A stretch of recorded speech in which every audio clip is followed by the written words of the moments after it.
Hello guys, আসসালামু আলাইকুম। আমরা আজকে একটা ফ্রুট আঁকবো। সেই ফ্রুটটার নাম তোমরা জানো কি? এই ফ্রুটটার নাম হচ্ছে গিয়ে স্ট্রবেরি।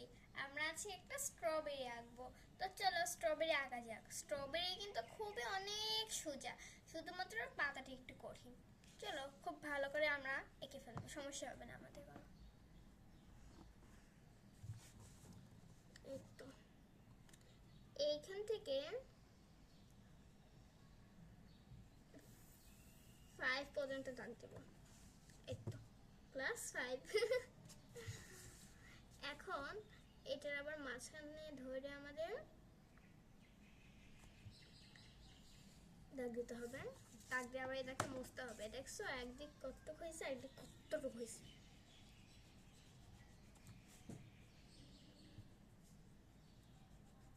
এই তো হয়েছে। এখন আমার মনে হয় একটু বড় দিলে স্ট্রবেরিটা আসলে দেখতে সুন্দর লাগবে। স্ট্রবেরির পাতাটাই হচ্ছে কি আগেও সুন্দর হয়েছে। এটা সুন্দর করে করলে আমাদের স্ট্রবেরিটা ভালো হবে।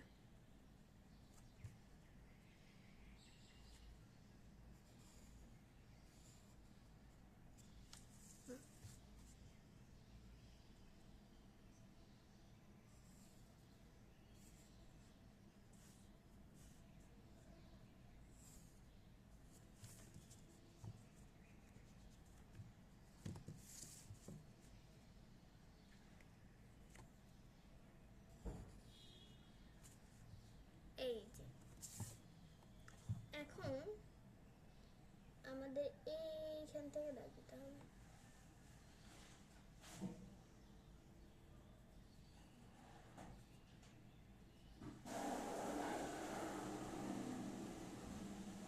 এইভাবে দাগ দিতে হবে।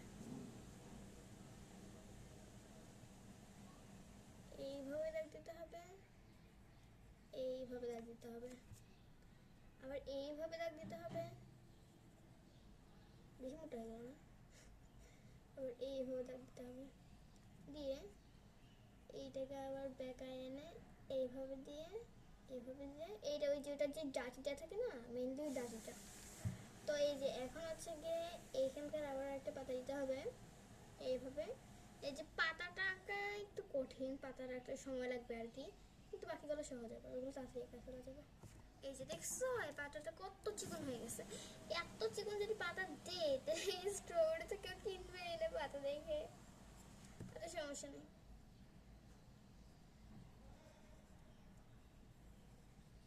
এই তো আমার স্ট্রবেরি হয়ে গেছে। এখন এইখানে তো দাগ দিতে হবে, এইখানে তো দাগ দিতে হবে। দিয়ে থাক, অল্প করে দিই, নাহলে স্ট্রবেরিটা আবার চিকন হয়ে যাবে।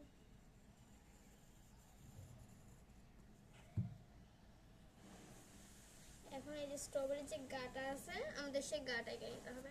এই যে খুব সহজে আমরা এই গাটা এঁকে নিব। এখন এই যে স্ট্রবেরির বিচিগুলো দিয়ে দেবো এমনে এমনে এমনে এমনে। এই যে ভালো করে স্ট্রবেরির বিচিগুলো দিয়ে দেবো। হয়ে গেছে আমাদের খুব সহজে স্ট্রবেরি। দেখছো স্ট্রবেরি আঁকা কিন্তু খুবই সহজ। এই ভিতরের গুলো তুমি রাখতেও পারো, না রাখলেও হবে, রাখলে আবার একটু ভালো লাগছে এই জন্য আমি রাখছি। আচ্ছা, স্ট্রবেরি আঁকাটা কেমন লাগলো অবশ্যই কমেন্ট করে জানাবা। Bye bye.